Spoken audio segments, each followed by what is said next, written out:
Hi everyone, Children's Librarian Alicia here. Welcome back.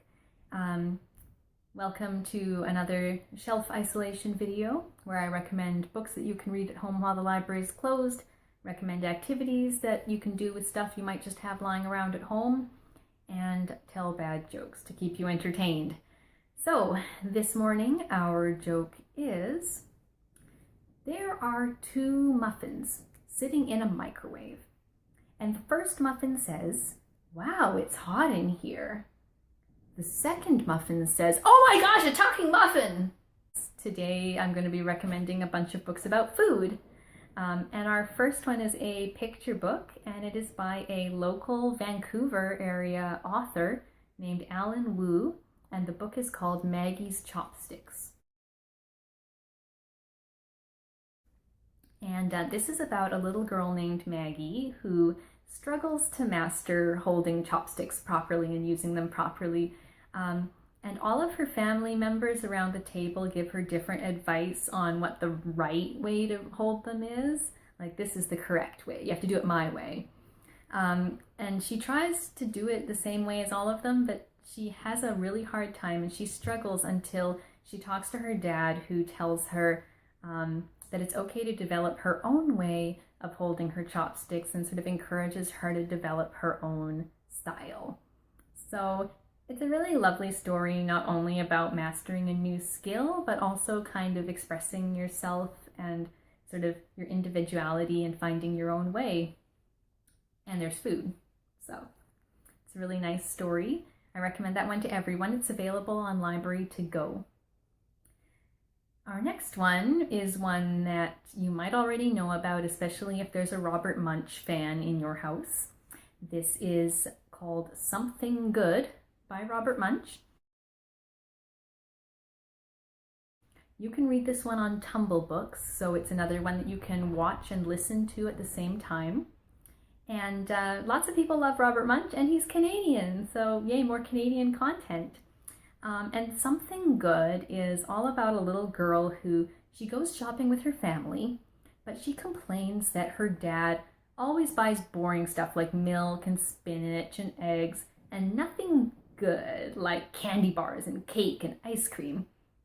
And so when her dad gets fed up with her and tells her to stay put, he unwittingly sets in motion a chain of events, which gets more and more ridiculous as it goes on, and eventually ends up with him buying something good after all.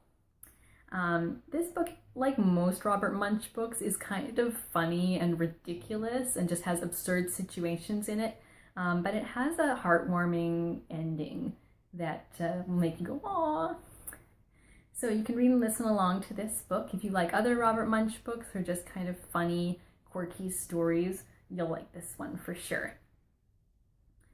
Our next one's another funny book, another kind of off-the-wall offering, and it is called We Don't Eat Our Classmates by Ryan Higgins. And this one is available on Library to Go, and it is about a little T-Rex who goes to kindergarten, and she has trouble. She struggles because she keeps eating her classmates. It's not her fault. Human kids are so delicious. She just can't help herself. But things turn around when she gets a taste of her own medicine.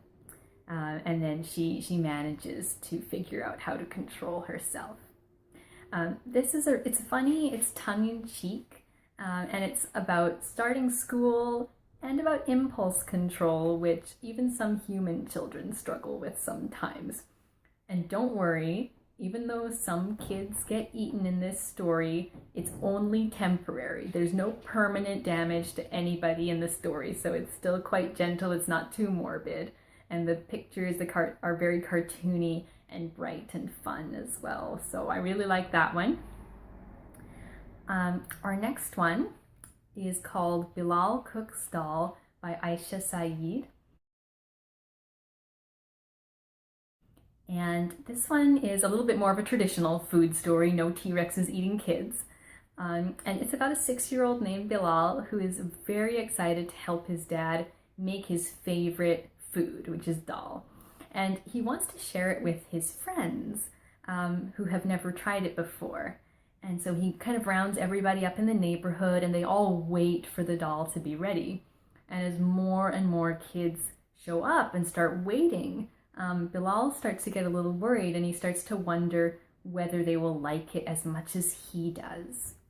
And this is just a really nice picture book about how food can bring people together. It's very warm and just a nice book to read. And our last book is one for older kids. So this is more of a chapter book for sort of your 8-9-year-olds and up, and it's available on Library to Go. It is called Roll With It by Jamie Sumner. So this is a chapter book for older kids about a girl named Ellie who wants to become a professional chef when she grows up. She wants to be a professional baker, and that's her big dream. Unfortunately, the only problem is that most other kids and even some adults just see her as that girl in a wheelchair. She has cerebral palsy and she uses a wheelchair, and unfortunately that's how a lot of people just sort of see her, and as that's the only thing about her that matters. But Ellie doesn't let this get her down.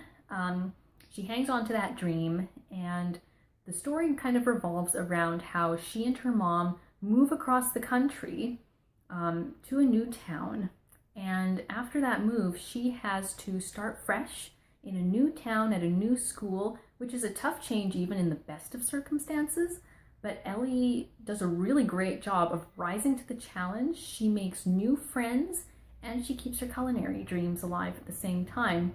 And when it comes time, because the move was only meant to be temporary, when it starts getting time for her to move back, she has to figure out how to convince her mom to let them stay in the new town because she's come to love it so much. So this is a really great story, and it's based off of some of the author's own experiences with her son, who also has cerebral palsy and uses a wheelchair just like Ellie does. And if you like books like Wonder or Out of My Mind, this is in the similar vein. So if you like those books, you'll really like this one as well. All right. Our activity idea today is just very simple, is to pick a recipe, maybe find a book of recipes, either online or one that you've got already at home. Pick a recipe, maybe get one of your kids to pick a recipe, and make it together. So the challenge is sort of to cook with your kids, or as a family, or together, whoever's in your house. Maybe try something that you've never cooked before. It's a little bit of a challenge. Try something a little bit different to spice things up with whatever you've got around. So let's get cooking. I will see you tomorrow. I hope that gives you some ideas, and we'll be back Thursday. Bye.